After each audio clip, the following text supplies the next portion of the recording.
Bem-vindos, senhoras e senhores, a mais um anime da temporada. Mais um aí que eu acho que vai ser meia bomba, porque essa temporada aí vai estar fraca, tá? A não ser pelo One Punch Man, né? Que não tem como ser ruim. Então, bora pra mais um resumo aí. Se você puder, deixa o like e se inscreve. Vamos lá. Hoje é o dia da cerimônia de despertar de classes de trabalho das crianças da vila. E todo mundo tinha expectativas altíssimas em relação a Arrow, já que a sua mãe era uma espadachim lendária e seu pai um arquimago poderoso. Então a lógica era que ele ia ganhar uma classe incrível. Mas quando chega a vez dele de ser abençoado pelo sacerdote, em vez de aparecer uma visão com o título da classe, tudo que ele vê é um branco. O sacerdote fica pasmo, porque isso quase nunca acontece. Em casos assim só pode significar uma coisa: o nosso prota tá perdido, condenado, desempregado para sempre. As classes são bênçãos que permitem que a pessoa se especialize numa profissão e ganhe habilidades para crescer, ou seja, algo muito importante. A família inteira tinha passado a manhã inteira praticando com o Arrow, achando que ele ia receber uma classe lendária. Dá pra imaginar o choque quando viram que ele seria sem classe. Mesmo assim, eles continuam amando o garoto, então já começam a cancelar os planos de aposentadoria e dizem que ele pode viver de boa no porão da casa pro resto da vida, se ele quiser, é claro. Só que o nosso prota não tem nenhum interesse em virar um morador de porão. Todo mundo acha que ele vai acabar virando um vagabundo por não ter classe, mas ele mesmo não vê isso como um grande problema. Claro, teria sido legal ganhar uma profissão que o deixasse forte de imediato, mas ele já vem treinando espada com a mãe há anos, e o fato dela ainda não ter matado ele sem querer com a sua força absurda deve significar que ele realmente está ficando melhor. Por isso ele não deixa se abalar, mesmo que leve muito mais esforço para chegar ao nível dos outros. O nosso prota tá disposto a continuar tentando até ficar tão forte quanto os pais. A sua família fica feliz em ver que ele não perdeu a esperança e começa a encher ele de elogios, dizendo que ele ainda vai se tornar um cara famoso no futuro e dar pra um cara legal. O Arrow agradece o carinho, mas ele já quer voltar pro treino, então ele segue sozinho pro campus. Lá ele ouve um barulho de espadas se chocando e vai ver o que tá acontecendo. Então encontra dois garotos da vila testando as suas novas classes de espadachim em um duelo. Logo um deles percebe que o nosso prota tá observando de longe e pergunta o que ele tá fazendo ali, já que aquele não era lugar para um fracassado sem classe. O Aaron responde que não existe nenhuma regra proibindo ele de treinar por ali, então só queria praticar em paz. Os garotos pareciam realmente decididos a mostrar quem mandava pro Aaron, então eles dizem que vão ser legais em mostrar pra ele do que alguém com classe é capaz. Nisso os dois voltam a lutar na frente dele. A técnica deles é ridícula, mas ele reconhece que é curioso ver como as habilidades de espadas funcionam de verdade. A primeira skill que qualquer pessoa com a classe de espadachim recebe se chama esgrima básica e permite balançar uma espada de forma decente, mesmo sem nunca ter pegado numa na vida, o que claramente era o caso daqueles dois. Nisso Aaron pensa que talvez ele consiga treinar bem se lutar contra eles, então ele interrompe e diz que gostaria de duelar. Os garotos ficam ofendidos só de pensar que um sem classe teria chance contra eles. Mesmo assim eles aceitam o desafio, mas antes um deles pergunta se o Aaron tem a sua proteção divina. Essa bênção é algo que todo mundo nasce tendo, uma espécie de escudo que absorve dano até certo ponto. O Aaron confirma que tem, e os meninos ficam aliviados, já que isso significa que eles não precisariam se preocupar em matar o garoto sem querer. O primeiro parte pra cima do Aaron, certo que o esmagaria de cara, mas para sua surpresa o nosso prota se mantém firme, sem abrir nenhuma brecha em sua defesa. Desesperado, o menino chama o amigo pra atacarem juntos, mas o nosso prota percebe a jogada e desvia a tempo. Nem foi difícil de prever, já que o segundo gritou no meio do ataque surpresa. Mesmo assim, o Aaron vê ali uma boa oportunidade de se testar contra dois ao mesmo tempo, então ele avança contra eles. Em poucos segundos, os dois já haviam sido derrubados. Foi até mais fácil do que ele pensava. Qualquer pessoa sensata aceitaria a derrota, mas os garotos insistem que não valeu. Nesse momento, aparece um moleque ruivo e manda os dois pararem de choradeira, lembrando que em um campo de batalha real não existem segundas chances. Os outros não discutem com ele, o que mostra que era alguém respeitado. Nisso ele se aproxima do Aaron e admite que para um sem classe a sua habilidade com a espada era impressionante, mas avisa que só venceu porque enfrentou dois fracos. Logo os meninos revelam que o ruivo é filho do Capitão Evans, o chefe da guarda da vila. O Aaron reconhece o Evans, já que o homem às vezes aparecia na sua casa para pedir ajuda à mãe dele em caçadas contra demônios, mas olhando bem, o garoto não parecia em nada com o capitão. Então por um instante o nosso prota quase solta a piada de que devia ser adotado, mas ele decide não cutucar na ferida. O Ruivo estava ali por orgulho. Todo mundo dizia que a mãe do Eren era mais forte que o seu pai, e ele não aceitava isso. E para provar o contrário, ele treinava todos os dias desde que despertara sua classe há um ano atrás, e já dominava as técnicas intermediárias da espada. Ele acreditava que os filhos herdavam as habilidades dos pais, e queria mostrar que Evans era o verdadeiro mais forte. O Eren, porém, rebate dizendo que isso não fazia sentido nenhum, e que ele só estava irritado porque a sua mãe era mesmo mais forte do que o pai do Ruivo. Mas como nunca recusa um bom desafio, ele aceita o duelo. Os dois começam a trocar golpes em alta velocidade, deixando os outros garotos de boca aberta. O Eren consegue acompanhar bem, embora perceba que o Ruivo era realmente mais forte do que os anteriores. Ainda assim, a raiva do garoto atrapalhava sua concentração. Em um momento de descuido, após um golpe amplo, ele ficou totalmente exposto. O Eren aproveita e avança, mirando no seu pescoço, mas no último instante, o Ruivo ativa uma habilidade especial, o corte duplo. O primeiro golpe é bloqueado por Eren, mas o segundo acerta em cheio seu abdômen, lançando-o contra a parede de tijolos. Apesar disso, o Ruivo fica surpreso dele ter bloqueado o primeiro ataque daquela distância. No fim, porém, o Eren estava caído, e o Ruivo declara vitória. O Eren pede uma explicação, e ele explica que o corte duplo é uma skill que permite desferir 2 ataques em um só movimento, e reconhece que o Eren lutou muito melhor do que esperava, mas reforça que alguém sem classe nunca poderia superar uma habilidade dessas. Só que o Eren leva isso como desafio pessoal, e promete encontrar uma forma de vencer. Dias depois, a sua irmã tenta acordá-lo, mas ele ignora, já que não é muito fã de manhãs. Ela ameaça beijá-lo no rosto se ele não levantar, e isso é o suficiente para fazê-lo sair da cama. Durante a refeição, perguntam se ele pretende continuar o seu treinamento especial, e ele confirma, mesmo com a irmã tentando convencê-lo a descansar um pouco. Mas o Eren não queria parar até ficar mais forte. No quintal, a sua outra irmã mostra um baú cheio de espadas quebradas, todas destruídas por ele no treino. Isso prova o quanto estava se esforçando, e na opinião dela, era melhor deixá-lo seguir nesse ritmo. Enquanto isso, na floresta, o Eren testava sua versão própria do corte duplo, que finalmente havia dominado. Depois de analisar cada detalhe do golpe do Ruivo, ele conseguiu replicá-lo à sua maneira. Um Goblin que assistia escondido decidiu atacá-lo sozinho, e o Eren o derrota em segundos com um corte no peito. Logo em seguida, ele ouve um rugido de um monstro enorme, e está prestes a recuar para pedir ajuda, mas o grito de uma criança muda sua decisão. Ele corre até o local e encontra o Ruivo, gravemente ferido e preso contra a árvore por um Goblin. Esperando o momento certo, o nosso prota desfere um corte duplo no monstro e o mata na hora. Depois ajuda o Ruivo a se recuperar com água benta. Aliviado, o moleque agradece, mas logo pergunta como ele conseguiu usar aquela técnica, e o Eren explica que apenas observou bastante, pegou o padrão e reproduziu. Na verdade, ele até deveria agradecer ao Ruivo por ter usado tanto golpe contra ele, o que facilitou muito a sua aprendizagem. Chocado, o Ruivo ainda insiste que a sua versão com a skill era ainda mais forte, então desafia o Eren para outro duelo ali mesmo. Os dois se enfrentam novamente, e o Eren não só consegue igualar o corte duplo, como ainda adiciona um terceiro golpe, pegando o rival desprevenido. O Ruivo fica no chão atônito, enquanto nosso prota sai confiante, sabendo que havia superado o garoto. Dias depois, durante o jantar, a sua família comenta que o filho de Evans partiu para Breia, a cidade das espadas, para treinar. O Eren desconfia que a sua derrota foi o motivo, mas a ideia de uma cidade inteira dedicada a espadachim soa tentadora. Alguns anos depois, o nosso prota resolve pegar uma carroça que estava indo em direção a Brésia. Dentro dela, ele acaba conhecendo um homem e uma mulher que também estavam a caminho. O cara era um bárbaro e a garota usava espadas duplas. Ela logo sugere que eles formem uma dupla, mas o bárbaro recusa na hora, dizendo que odeia trabalhar com gente que usa roupas chamativas para lutar. Nisso, a guria fica ofendida e retruca que a classe dela é baseada em velocidade e esquiva, então ela não precisa de armadura pesada. Além disso, o vestido ajuda, já que a maioria dos oponentes fica distraído encarando ela aí, mano. Vocês sabem por que motivo. Os dois estão prestes a começar uma briga feia, mas o motorista interrompe e pede um favor. Já que eles têm classes avançadas, eles podiam dar uma ajudinha agora, porque a situação complicou. Nisso, quando eles olham para frente, eles percebem que o caminho está bloqueado por uma horda de orcs e não tem como desviar. O bárbaro então já entra em desespero, já que só um grupo inteiro daria conta de tantos orcs, e ele sabe muito bem que não tem condições de lutar sozinho. A garota também não pensa duas vezes e já sai correndo, sem nenhuma intenção de arriscar a pele pelos outros. Parecia então que todo mundo da carroça estava condenado, até que o nosso prota entrou em ação. Ele salta do veículo e começa a enfrentar a horda, derrubando os orcs um atrás do o outro. O motorista então fica impressionado porque ele reconhece a habilidade que o Arrow usou, o passo do relâmpago, uma técnica super versátil, mas praticamente inútil quando o usuário é cercado. Ele então se pergunta qual é o plano do Arrow nessa situação, mas à medida que os orcs se aproximam, o Arrow começa a girar o corpo e aplicar cortes rápidos e precisos, e o motorista não acredita no que vê. Aquele era o Baile da Espada, uma habilidade exclusiva da classe Princesa da Espada, que só pode ser obtida por mulheres. Pouco depois, o nosso prota finaliza o Rei Orc com uma estocada na cabeça, acabando com a batalha, e todos ficam aliviados e agradecidos. De volta à carroça, o garotinho que estava atrás pergunta a Arrow qual era a sua classe, já que as suas técnicas eram incríveis, mas a surpresa vem quando ele revela que não tem nenhuma. 5 anos antes, quando Arrow aprendeu sozinho o golpe das lâminas gêmeas, a mãe dele quase não acreditou. Ela estava convencida de que o filho seria um fracasso sem classe, mas o Arrow explicou que conseguia aprender habilidades apenas com o treino e esforço. Na época, ele até pediu para a mãe ensinar algumas técnicas da Princesa da Espada para ver se ele conseguia reproduzir, e também contou que queria treinar um tempo em Breia, mas a mãe dele mal prestou atenção. Ela estava ocupada demais comemorando que o filho não seria um inútil afinal. No presente, a carroça chega aos portões de Brésia, e o motorista acorda o nosso prota e avisa que eles chegaram ao destino. A cidade estava cheia de espadachins e classes avançadas, então o garoto poderia aprender bastante ali. Antes de sair, o Arrow pergunta se o motorista também tem uma classe avançada. O homem tenta desconversar, dizendo que é só um motorista, mas é óbvio que não é verdade. Alguém comum não teria reconhecido tão facilmente as técnicas que o Arrow usou. No fim, o homem admite que é um cavaleiro sagrado, mas que de vez em quando trabalha como cocheiro para fugir das lutas constantes do cargo. Ele ainda dá um conselho, já que é a primeira vez do Arrow numa cidade grande, ele devia se juntar a uma guilda o quanto antes. A mesma história de sempre, né? Ele só recomenda que o nosso prota tenha cuidado com a escolha, porque há algumas guildas bem problemáticas por aí. Depois que o motorista parte, o nosso prota segue para procurar uma guilda. Muitas estavam recrutando, mas ele queria escolher a melhor. De repente, uma garota loira se aproxima por trás, tentando esbarrar nele de propósito, só para puxar conversa, mas o Arrow desvia sem esforço e ela acaba caindo de cara no chão.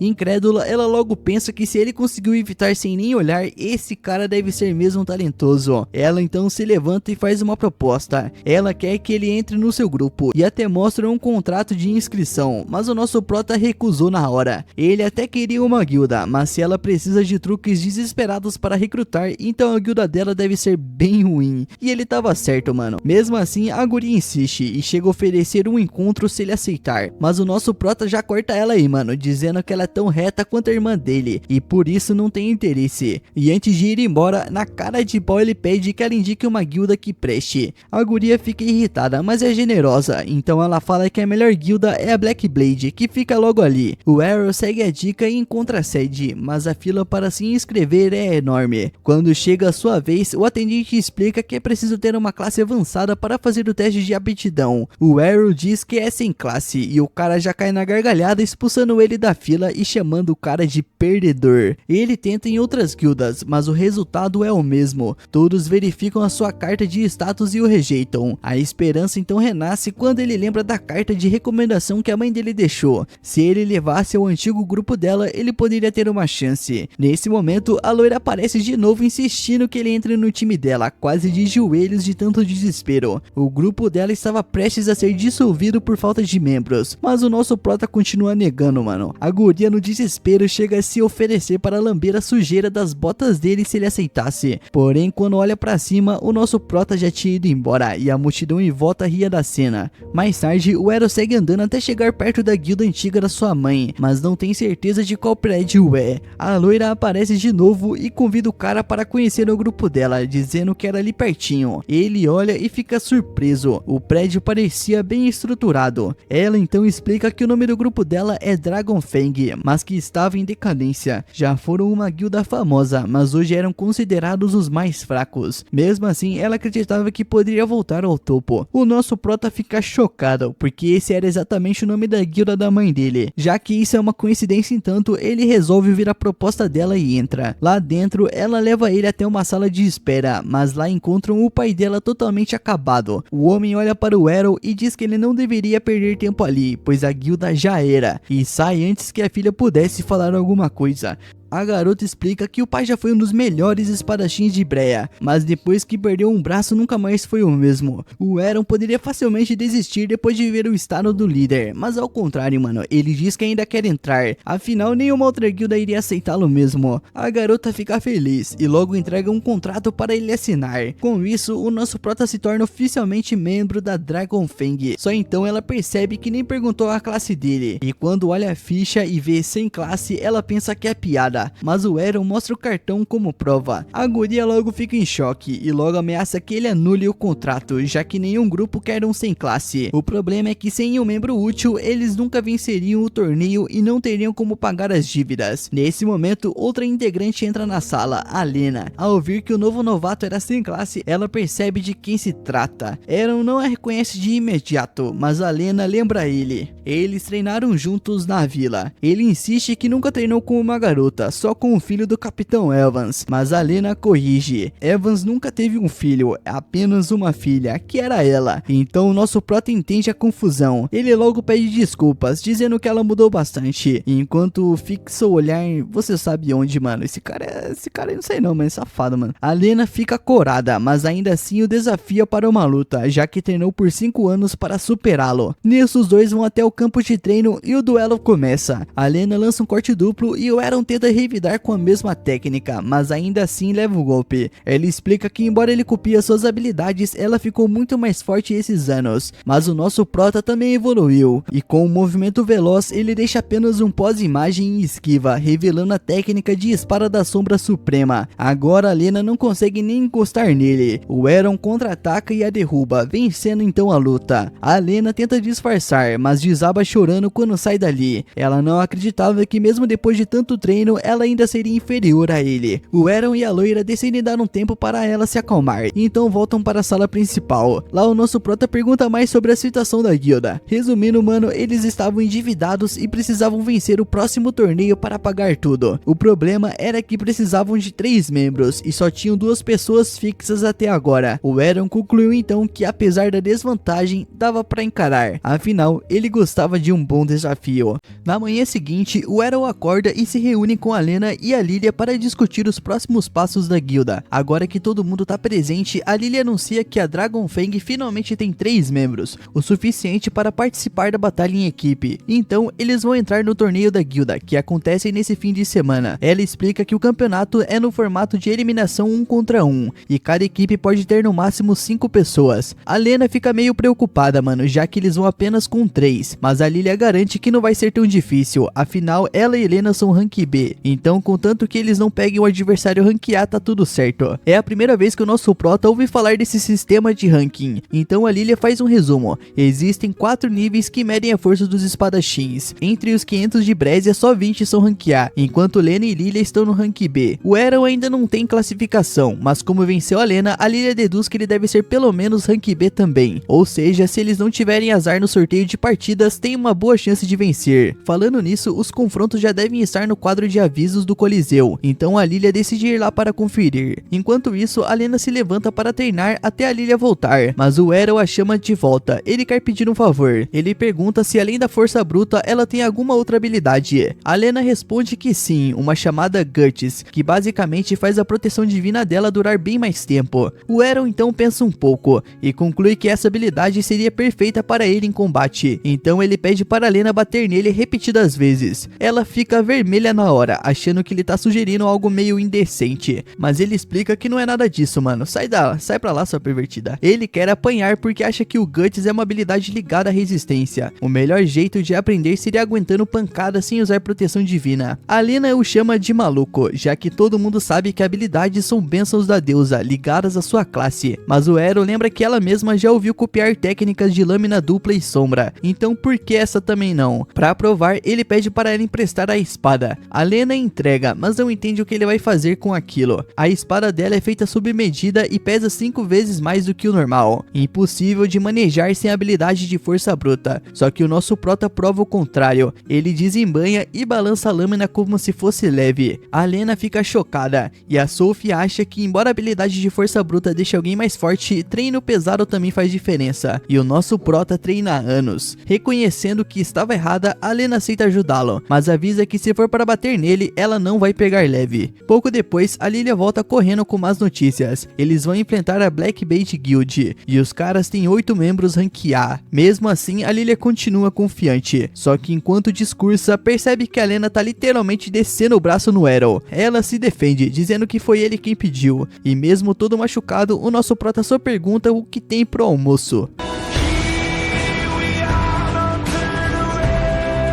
Nisso chega o dia da competição, e quando o grupo chega ao Coliseu, houve gente comentando que o Dragon Fang deu azar de cair contra a Black Bait. Dizem que o Dragon Fang já foi uma das melhores guildas, mas ninguém quer apostar neles. Todo mundo tá apostando na Black Bait. Lilia logo se irrita, mas Lena segura para evitar mais confusão. O Arrow, por outro lado, nem liga se acreditam nele ou não, só fica surpreso ao saber que dá para apostar nas lutas. A Lena então explica que as partidas do Coliseu sempre tem apostas, e as chances deles são de 20 contra 1. A Lilia fica logo braba, mas vê isso uma chance de ganhar dinheiro, já que se perderem, a guilda tá ferrada de qualquer jeito. Então ela decide pegar outro empréstimo usando o prédio da guilda como garantia para apostar em si mesma. E nesse momento, o Aaron finalmente entende como essa guilda ficou tão endividada. É muita falta de competência, mano. De repente, como sempre, nada de surpresa, o homem começa a rir atrás deles. É Jorge, o mestre da guilda da Black Blade. Ele diz que só veio desejar sorte, já que é triste ver um antigo rival cair tanto, e ainda provoca dizendo que ouviu falar que eles aceitaram um sem classe no grupo. A Lilia logo rebaixa dizendo que isso não é da conta dele, mas Jorge admite que manipulou o torneio para garantir que lutariam entre si. Segundo ele, isso até ajuda a Dragon Fang. Enfrentar uma guilda famosa vai atrair atenção e pode render uma boa grana se conseguirem vencer, o que ele duvida muito. Logo então chega a hora do grande evento. O Aaron e os outros entram na arena. Ele percebe que Jorge nem vai lutar, o que faz ele achar que talvez o cara esteja pegando leve, mas Lilia e Lena explicam que o time da Black Blade está cheio dos melhores rank A. Vai ser uma batalha dura, e isso só anima o Arrow, já que ele quer ver novas habilidades. Nisso a Lilia lembra que o futuro da guilda depende dele, então é bom levar a sério. O primeiro oponente é Gil, um duelista ágil. Quando o narrador anuncia Arrow como sem classe, o público começa a murmurar. Ninguém acredita que um cara assim tenha coragem de competir. Gil se sente insultado de ter que enfrentá-lo. Nisso, assim que a luta começa, o Gil usa um golpe rápido e atravessa o peito de Arrow, ou assim parece, até perceber que era só uma imagem criada pela habilidade de sombra. Ele tenta se adaptar, mas comete um erro. Acha que o Arrow só consegue usar 3 clones.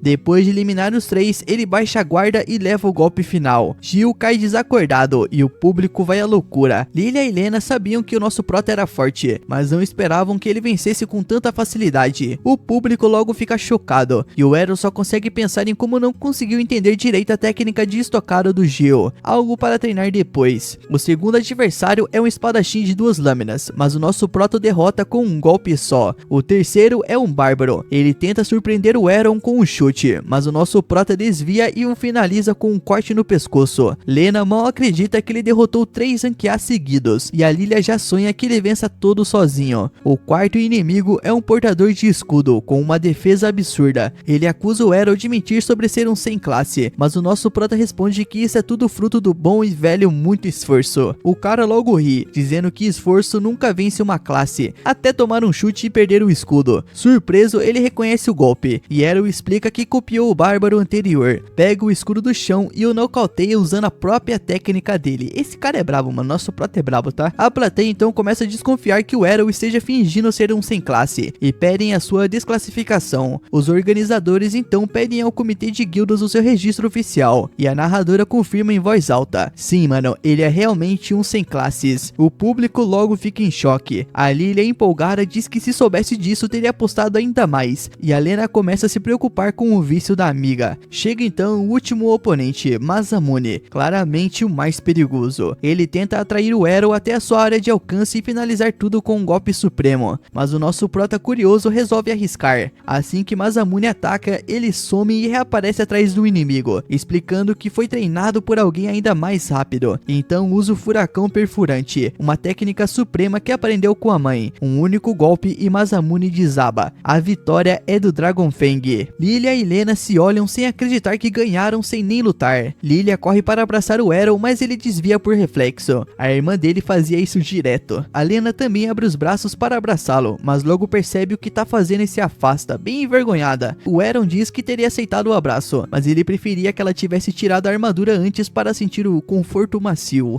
Enquanto isso, lá nas arquibancadas, Jorge assiste furioso e jura que vai se vingar da humilhação. Naquela noite, quando voltaram para a sede da guilda, a comemoração já começou na hora, mano, com muita bebida e risada. O Ero ainda tava meio chocado com o fato dessa Loli aí poder beber, mas ela logo disse que era uma mulher adulta, mesmo com aquele jeitinho pequeno. Ainda assim, ela não conseguia acreditar que o Ero tinha derrotado sozinho 5 espadachins de rank A da melhor guilda do país, e aí decidiu, ia dar um jeito de conquistar ele, afinal, aquele garoto podia ser a sua chance de sair da pobreza e do anonimato. A Loli tentou pedir a mão dele em casamento, dizendo que podia realizar todos os desejos dele, né?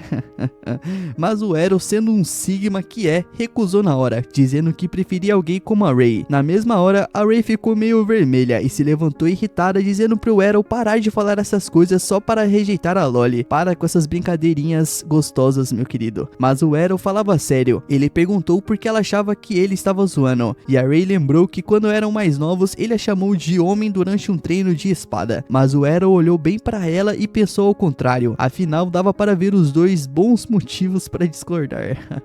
A Loli então percebeu que a Ray nem tinha ideia da vantagem que tinha, então resolveu relaxar. Começou a passar a mão na perna do nosso prota, dizendo que ele devia estar exausto e que podia encontrá-la no quarto para relaxar um pouquinho. A Ray ficou toda sem graça e mandou ela parar de falar essas coisas, mas a Loli só deu um sorrisinho, dizendo que era só uma massagem depois de um dia puxado, tá ligado, né? Pra surpresa dela, o nosso prota respondeu que preferia receber uma massagem da Ray, que no caso dele significava ser espancado até não aguentar mais do campo de treino, enquanto tentava dominar a magia de reforço que a Ray usava com tanta facilidade. Nisso, a barulheira acabou acordando o pai da Ray, que desceu cambaleando de ressaca, reclamando do barulho e dizendo que eles não precisavam descontar a frustração de perder o torneio no meio da noite. A Ray então logo corrigiu, dizendo que eles tinham vencido, e logo contra a melhor guilda do país. O homem ficou surpreso, mas achou que o grupo rival tinha mandado só recrutas fracos. A Loli então o surpreendeu ainda mais, dizendo que os inimigos eram todos de alto nível e que o nosso prota derrotou todos sozinho. O pai dela ficou de queixo caído, encarando o garoto todo machucado, tentando entender se ele era mesmo tão forte assim. A Loli, empolgada, contou que tinha apostado alto e que, como era um varrer o time adversário, ela ganhou uma bolada. Agora estavam livres das dívidas e ainda tinham grana para sustentar a guilda, mas o pai dela não parecia meio animado. Disse que se o garoto fosse realmente tão poderoso, logo ele seria recrutado por uma guilda maior e mais rica. Mas a Loli garantiu que não precisava se preocupar, já que logo se casaria com o Ero. Assim ele seria da família.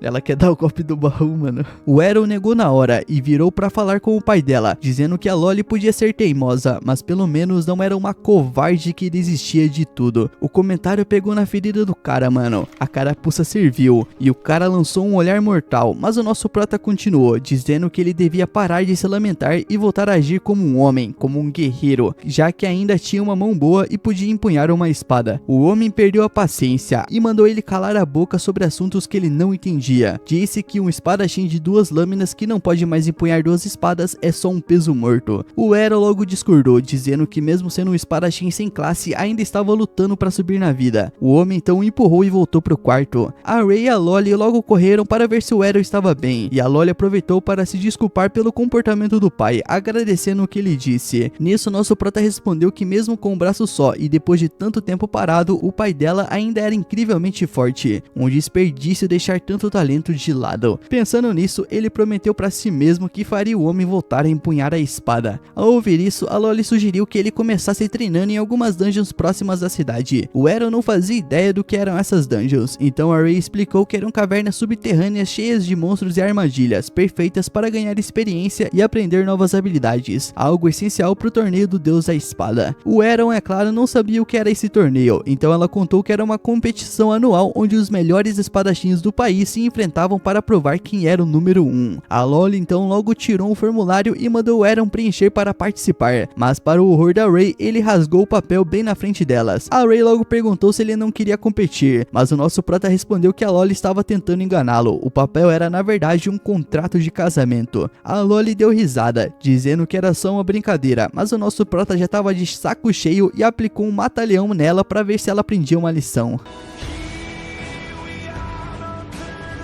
Na manhã seguinte, a situação não parou. O Arrow acordou com a Loli tentando pular pra cima dele, mas ele desviou e amarrou ela na cama antes de sair. Mais tarde, o grupo foi junto às dungeons, onde a Loli explicou como funcionava o teletransporte pelos círculos mágicos. Cada um só podia ir até o andar que estivesse alcançado. Ela comentou com orgulho que tinha chegado até o level 12. Enquanto a Rey já tinha alcançado o nível 14, o Aaron decidiu na hora que iria junto com ela até lá, mas a Loli explicou que não era assim que funcionava. Para poder ir até um nível, ele precisava ter estado lá fisicamente. Isso acabou com o entusiasmo dele, já que queria enfrentar os monstros mais fortes logo de cara. Mesmo assim, a Loli disse para ele não se preocupar, pois conhecia um atalho que os levaria rapidamente aos andares inferiores. Nisso, eles concordaram com o plano, mas a Loli tentou separar o Aaron da Rey, dizendo que a Rey podia continuar a sua jornada sozinha, já que ele não precisaria de duas guias. Ela começou a arrastar o garoto para longe, mas o nosso prota não caiu nessa e chamou a Rey para ir junto. Assim que entraram no primeiro andar, foram atacados por dois cavaleiros de armadura. O Aaron sacou a espada para cima de um enquanto a Rey enfrentava o outro. Ele então se surpreendeu ao ver que os cavaleiros se moviam com tanta agilidade mesmo usando armaduras pesadas, mas nada que ele não pudesse lidar. Então, usando seu dash step, ele cortou a cabeça de um deles, só para perceber que a armadura já estava vazia e se movia com a energia mágica da masmorra. Mesmo sem cabeça, o cavaleiro continuou lutando. A Rey então avisou que eles não sentiam dor e nem tinham fraquezas reais. Então o nosso prota atacou as pernas, derrubando o inimigo no chão. Rey fez o mesmo com o dela e disse que precisavam se apressar, pois eles se regenerariam logo. Antes de prosseguirem, Aaron perguntou a Loli qual era a classe dela, e orgulhosa ela respondeu que era uma Facer, uma espadachim ágil, e prometeu ensiná-la o que quisesse, no campo de treino ou na cama. O Aaron, é claro, recusou de novo e seguiu em frente. Nisso, antes de entrarem no segundo andar, ouviram pedidos de ajuda vindos de uma porta próxima. Ao se aproximarem, viram um homem coberto de sangue, ajoelhado no chão implorando por socorro. A Rey sugeriu levá-lo de volta à superfície, mas o homem recusou, dizendo que os amigos dele estavam presos lá dentro, feridos por uma armadilha. Ele implorou que os ajudassem, e a Loli logo tratou de negociar um preço pelo resgate. Para a surpresa dela, o homem pagou uma boa quantia, dizendo que era dinheiro ganho em apostas. Mas o nosso prota percebeu algo errado. Andando atrás do sujeito, notou que alguém perdendo tanto sangue não teria forças nem para ficar de pé sem água sagrada, quanto mais para andar. As feridas eram falsas. Ainda assim, ele guardou a informação. Achou que a situação poderia ficar interessante. O homem os levou até uma sala secreta, onde havia um rastro de sangue e uma poça no centro, com uma única moeda de ouro. A Loli, atraída pela visão da moeda, foi pegá-la, mas um círculo mágico se acendeu sob os pés deles. Rey percebeu o truque na hora, enquanto o homem ria, dizendo que tinha sido pago para fazer esse servicinho fácil. Só que, para a surpresa dele, o círculo o teleportou junto com o grupo. Eles apareceram em um andar que nem a Rey conhecia, abaixo do nível 14, um nível que ninguém mais tinha visto. O falso ferido começou a tremer de medo, dizendo que ali era o andar mais profundo da masmorra, onde o lendário deus da espada vivia. De repente, um cavaleiro com uma armadura reluzente e encantada com todas as cores apareceu diante deles. A Loli não acreditou que fosse o verdadeiro deus da espada, achando que era só uma lenda, mas o nosso prota percebeu o perigo e empurrou a Loli pro chão no exato momento em que o cavaleiro lançou um golpe aéreo tão poderoso que rachou as paredes da masmorra. Sem perder tempo, o inimigo avançou contra o Aaron, que conseguiu erguer a espada no último segundo, bloqueando o ataque. Nisso, nosso prota só sorriu. Era a chance perfeita para testar os seus limites. Usando uma técnica divina de passo rápido, encurtou a distância e começou uma sequência de golpes intensos que o cavaleiro bloqueava com maestria. A pressão foi tanta que o inimigo teve que se afastar, ativando uma habilidade que aumentou a gravidade do ambiente, forçando todos no chão. Mas o nosso prota se manteve firme. Aquilo não era novidade para ele. Lembrava dos treinos brutais com a sua mãe, quando mal conseguia ficar de pé. Só que dessa vez estava pronto. Usando uma moeda dourada, ele anulou o feitiço e criou uma brecha no campo de batalha. Aproveitando o momento, ele ativou a sua habilidade mais poderosa, o Infinity Break. O golpe foi tão intenso que partiu o cavaleiro em pedaços, deixando todos chocados. Depois de usar uma água sagrada para se recuperar, o grupo ativou um círculo de teleporte e conseguiu sair da masmorra em segurança. De volta à cidade, o pai da Loli estava bebendo em uma taverna, quando ouviu três idiotas conversando sobre como enganaram os novos membros da guilda Dragonfang, que provavelmente nunca voltariam. Rod se levantou furioso e destruiu a mesa deles com um soco, exigindo que contassem tudo, mas foi interrompido por George, que o chamou de bêbado inútil. tudo. Na hora, o Rod percebeu que o George estava por trás de tudo e que as chances de sua filha estar viva eram quase nulas. Caiu de joelhos arrasado, desejando poder salvar a filha. Então uma voz familiar chamou a sua atenção e ao se virar viu a Lolly entrando pela porta, junto com o nosso Prota e a Ray, conversando como se nada tivesse acontecido. Rod correu e abraçou a filha com força, agradecendo aos céus por ela estar viva. A Ray encarou o George dizendo que sabiam de tudo. O cúmplice dele tinha confessado o plano. George, como um bom político, negou tudo, dizendo que cada um é responsável por si mesmo dentro das masmorras. O Aaron achou que aquele argumento fazia sentido, mas Rod prometeu que ele não sairia impune. George apenas deu um sorriso cínico, chamou Rod de um bêbado fracassado e saiu da taverna. O nosso Prota só ficou observando-o ir embora, já imaginando os próximos truques que teria que enfrentar. E assim, meu mano, termina mais um episódio. Eu espero que você tenha gostado e se gostou já sabe, né? Deixa seu like, se inscreve no canal para não perder as próximas partes. E se você chegou até aqui, comenta a palavra bêbado aí nos comentários. Tamo junto e lembre-se, meu mano, o Dress Animes ama você.